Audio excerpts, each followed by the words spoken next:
It is a sunny day in a rainy season here in my hometown, Davao City. We are heading to this carenderia we were planning to go and eat. It is the eatery near President Duterte's house in Doña Luisa.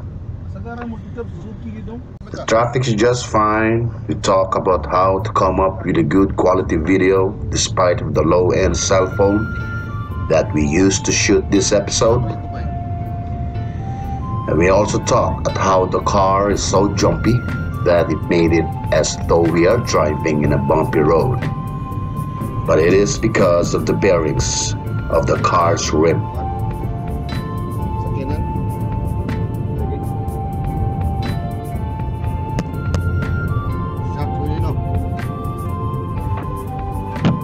Here you can see how beautiful and clean the streets are in the city.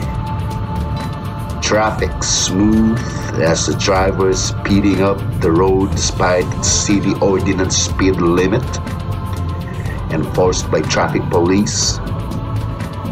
It's hard to imagine how clean, how peaceful the city is despite of its violent history.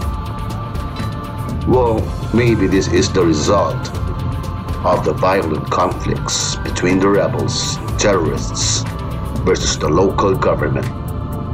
Also the outcome of the battle between the criminals and the police. It's like a rainbow after the rain.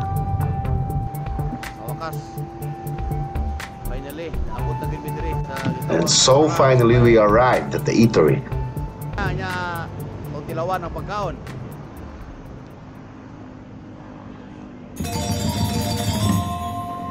The eatery, or what we call in Tagalog or Bisaya, carenderia, is at the corner of the subdivision where President Duterte lives. It is a middle-class subdivision. And if you look at the place, it is not quite suitable located at the middle-class village. Before you enter, you are already greeted with the food like edible friends saying, "Hello, eat me, I'm delicious." Meron silang itawag na paa ng baboy, bumba.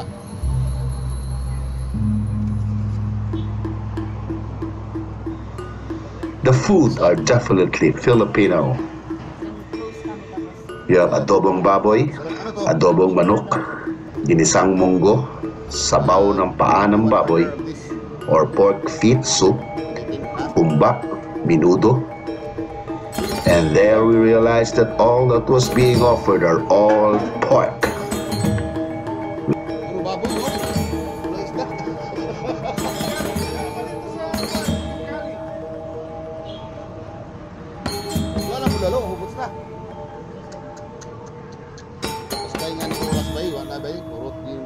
Well, that's alright with us. We won't have to worry about our blood pressure at the moment.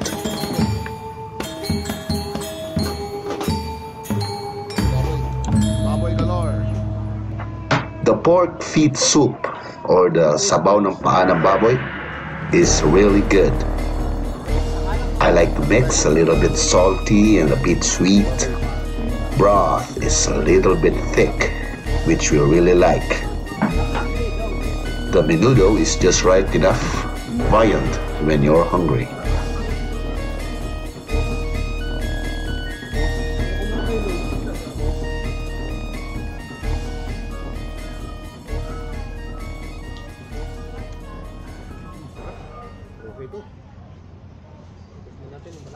I love the broth. The broth is really tasty. I love it. Medyo malapot dahil nga paa ng baboy eh. The best talaga? No. Oo. Sarap pala dito. Sarap. First time Tatay dito. First time natin dito ba? Ang sarap ang luto nila. Kaya lang medyo tigasan. Wala lang ng lambot yung ano. Pero okay na.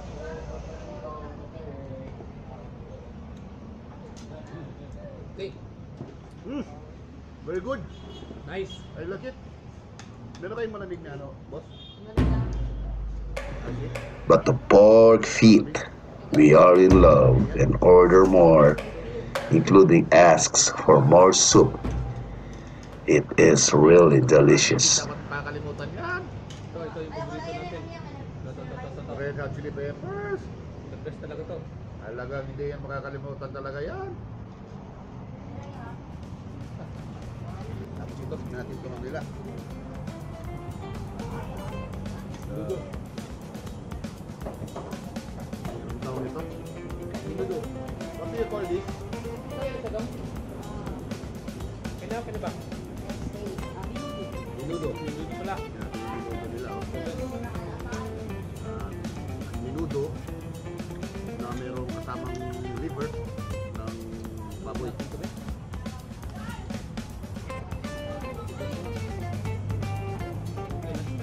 Doon pa doon na isa para ito, sabihin mo doon. Sarap eh. Sarap yung ganado talaga.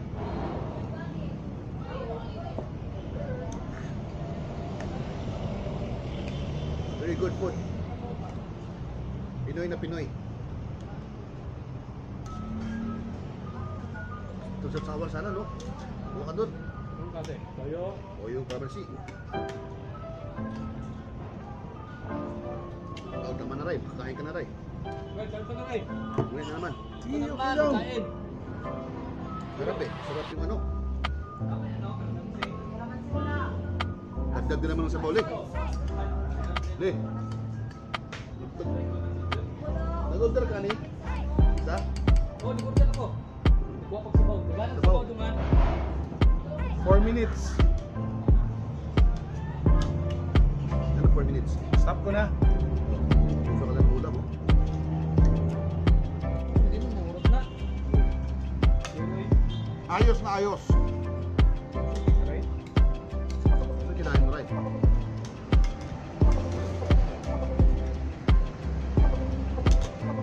Sabi ko ng sabaw. Ano ka sa balay? Ah! Ah, the best sa sabaw. Kaya tikman try. Malaman. Sabaw pa, sabaw. Good. Kaya natin yung nga. ano, yung... Yes. Sarap. Ano nila? Service group. Kahit Ano ano, ba tawag kahit namin ano. sa'yo? Dong o Day? Dahil dapat. Anong pangalan mo, ma'am? Day dapat. Day. Kingson. Kahit ikaw try. Okay, okay. Kingson, yes. Noy, sabaw Noy. Gusto mo sabaw Noy? Ang dami ng sabaw ah. Lalagyan ng maraming sili yan. Sarap, sarap. The best pala dito. Sili. Sili. Huwa.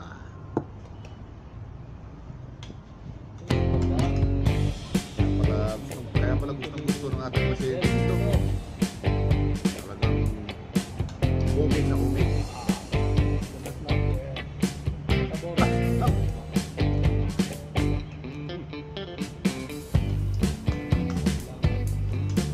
Ah, sabi. Sarap yung mga burok nila, no? Pwede na yung gawin mo. Pinakapo. Ah, sarap. Sarap. Ayos pala dito. Maganda yung ano mo rin, oh. Party mo, pahingi naman yan. Sarap pala dito ng first time pala natin. Diba? Ay, sali sa tawa natin. Oo nga. Hindi ka napatay.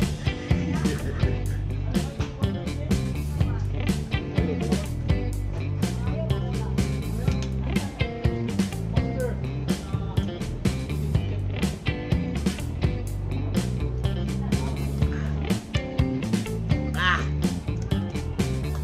Uwa! Maraming order dito, eh.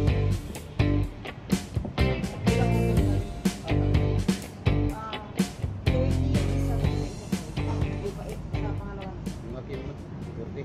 Isa pa. Ay, salamat. Thank you. 30 lang pala yun. Bakit mas mura yun? Explain natin sa kanya tanong natin sa kanya. No? Bakit 40 yung... Ano, 40 ang isang isa 30. Tagot sa akin, ha? Itanong natin mamaya. Bossing! Bisan mo ay gibuhat ba? Pero talaga ni wala dito. Bidyan ko tayo eh.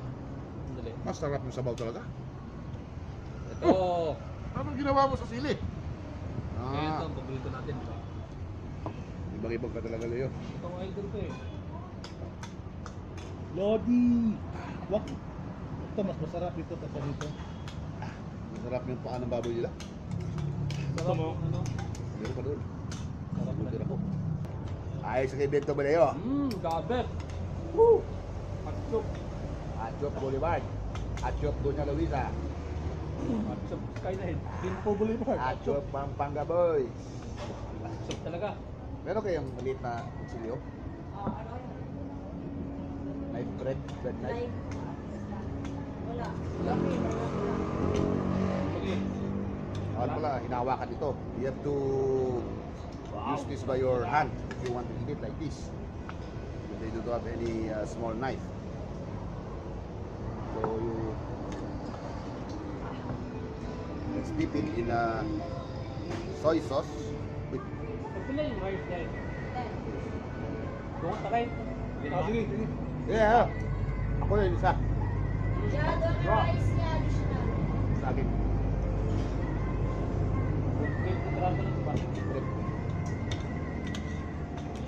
Sarap. Bestseller naman din sa Ha? Ano ba? Amoy. President. Ano naman? Ano ba?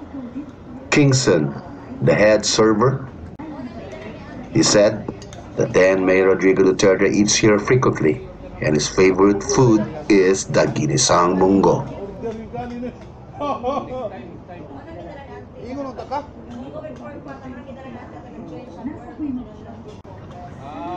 Too bad we didn't order it. We just opt for the pork feet instead, and we're already full. Definitely next time. Ha? When you eat this, if you don't have any bread knife or a small knife, you have to hold it and eat it directly. As if you're eating fried chicken. Leg of a chicken anyway, so it's also a leg of the pork. So, nothing wrong with eating it using your hand.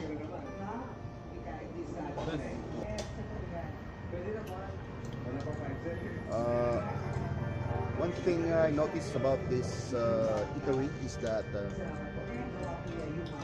if you see the walls, it's made of isang made lang yun what? Makan. Ha? Makan? Makan ha? The walls are made of what wood? Makan?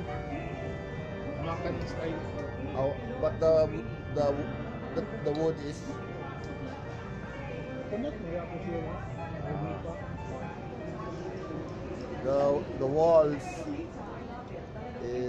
the walls are made through Amakan style or Amakan design. The figures came from wood, just like the nipa huts that you see in Philippine provinces. Some are made of coconut.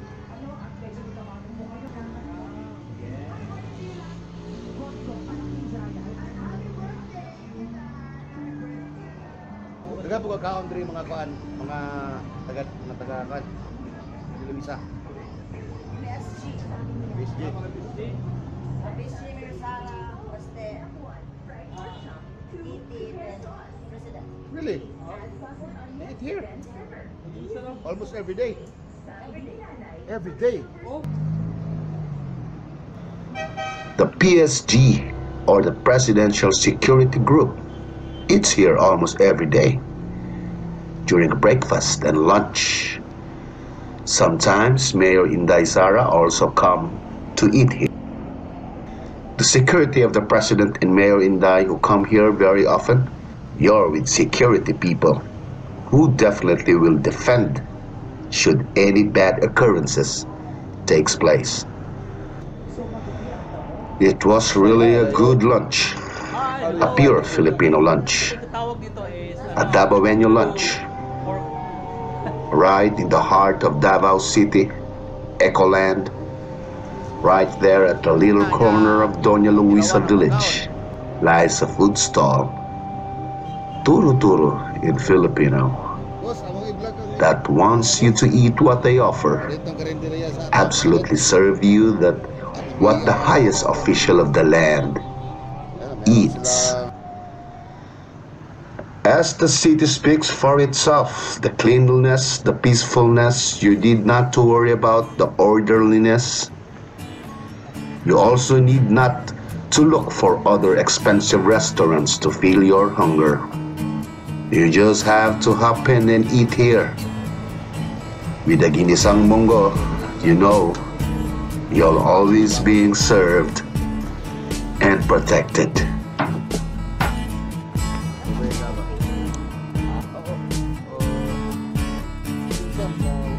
I'd like to thank you, Kingson, for entertaining us.